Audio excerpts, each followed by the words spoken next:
Hello, everybody. In her recent book, Cult Following, Bexy Cameron has described how a simple question changed her life.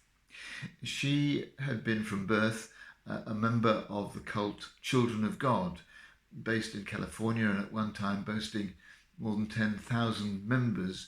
It was very restrictive, very strict, very religious in the completely wrong sense of the word. And she had been briefed to be interviewed by a Guardian reporter, Walter Schwartz. The cult had decided that it was time to open up a little bit and let the outside world see something of what they were like, but it was supposed to be carefully controlled. But Walter Schwartz asked Bexy the question, what do you want to be when you grow up? And Bexy says this was an eye-opener because she'd never thought of growing up. It had never occurred to her there was a future. All she had been told was that there would be an end time, there would be a big conflagration at the end of the world, and she would be caught up into the rapture.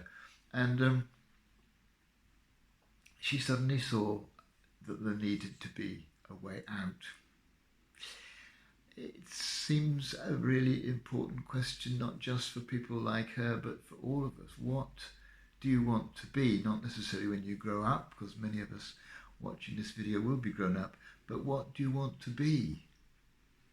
And I'm reminded of how on one occasion when a blind person was brought to Jesus for healing, or supposedly for healing, Jesus asked the question, what do you want?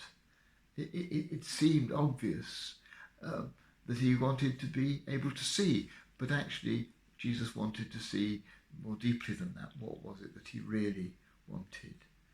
And I think it's a question we could usefully ask ourselves.